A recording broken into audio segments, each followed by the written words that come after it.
On va redescendre d'un cran, hein, d'accord? Ok. Hello la MIFA! Aujourd'hui on se retrouve pour une nouvelle vidéo et une vidéo un petit peu spéciale. Vous avez vu le titre, vous savez qu'on va parler de l'amitié et de l'amour et de la petite barrière assez fine qui existe entre ces deux relations. Donc si vous vivez une relation un peu ambiguë avec quelqu'un et que vous voulez savoir si c'est de l'amour ou de l'amitié, et ben vous êtes tombé sur la bonne vidéo puisque j'ai élaboré un petit test. Bien évidemment ce n'est que mon avis personnel, c'est pas le test psychologique du monde, voilà, hein, c'est juste un test que j'ai fait moi toute seule. Et comme c'est la première fois que je fais ce genre de vidéo sous forme de test, et ben si vous aimez, n'oubliez pas de liker comme d'habitude et de me le dire en commentaire, comme ça j'en ferai plus. Par contre, juste dans la vidéo je vais utiliser le pronom il quand je vais parler dans mes exemples.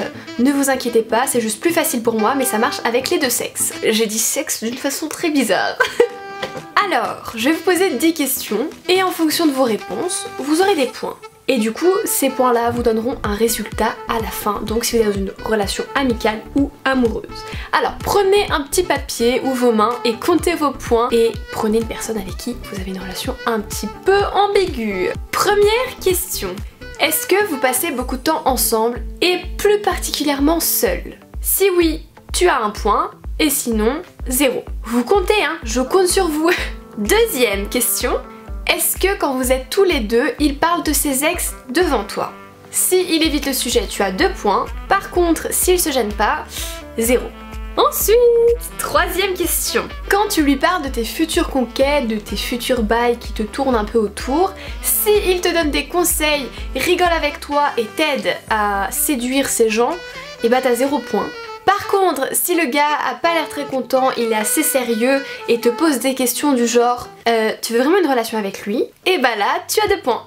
Quatrième question, une question importante. Est-ce que quand vous êtes en soirée, il drague des personnes devant toi? Si oui, t'as 0 points. Par contre, sinon, il reste vers toi, alors tu as 2 points. Cinquième question, est-ce que cette personne est tactile avec toi? Est-ce qu'elle essaye de rentrer en contact physique? Vous savez très bien de quoi je parle. Si quand vous vous faites la bise, il pose la main sur ton épaule ou dans le creux de ton dos, et ben là, tu as 2 points. Par contre, si tu vas mal, que tu pleures, que tu es pas bien et que quand même cette personne garde la distance, alors tu as 0 points. Sixième question, si vous parlez tous les jours, que tous les jours vous vous envoyez des messages, que tous les jours vous gardez le contact, alors là, t'as un point. Par contre, si cette personne n'engage jamais la conversation et que c'est toujours toi qui le fais, ben t'as 0 point. Septième question, s'il vous inclut dans sa vie le plus possible, que vous avez déjà rencontré ses parents, que vous êtes en contact avec ses amis, et ben là vous gagnez 2 points. Par contre, si vous connaissez personne de son entourage, et ben là vous avez 0 point. Huitième question. Est-ce que dès que t'as un problème, tu l'appelles direct? Est-ce qu'il accourt directement tel un chevalier servant pour t'aider, pour te rendre un service? Parce que si c'est le cas, et bah là t'as 2 points. Mais s'il est toujours occupé quand t'as besoin de lui, et bah là c'est 0 points. Neuvième question et l'avant-dernière question. Si tu penses à cette personne tous les jours, voire même très souvent, alors c'est 2 points. Par contre, si tu penses à elle 3 fois par semaine, là, c'est 0 point. Et enfin, 10e et dernière question. Si lorsque vous vous voyez, vous êtes tous les deux sur votre 31, bien habillés, bien maquillés pour les filles, bien mis en valeur, si on peut dire, alors c'est que vous faites attention à vous et vous avez 2 points. Par contre, si vous arrivez tous les deux à l'arrache, et bah là, vous avez 0 point.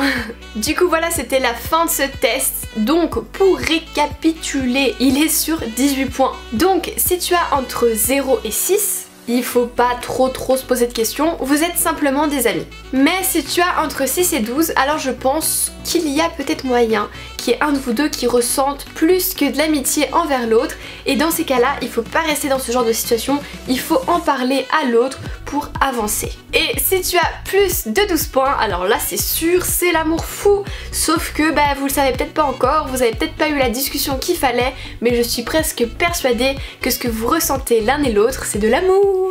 Du coup voilà la MIFA, la vidéo est terminée, j'espère qu'elle vous aura plu. Je vous le rappelle, ce n'est qu'un petit test, il n'y a vraiment rien de sérieux là-dedans. Mais sincèrement, je l'ai fait avec tout mon cœur, avec toute mon expérience et j'espère que ça vous aura aidé. Dites-moi en commentaire si vous avez d'autres petits signes que vous avez remarqués qui différencient l'amour de l'amitié. Mais surtout, dites-moi si avec ce test vous avez eu un résultat d'amour ou d'amitié. J'ai super hâte de voir ça. Et enfin, je vais me répéter, si vous ne me suivez pas sur les réseaux sociaux, c'est le moment de le faire, la MIFA. Et sinon, on se dit à la semaine prochaine pour une nouvelle vidéo. En attendant, portez-vous bien, je vous fais des gros bisous.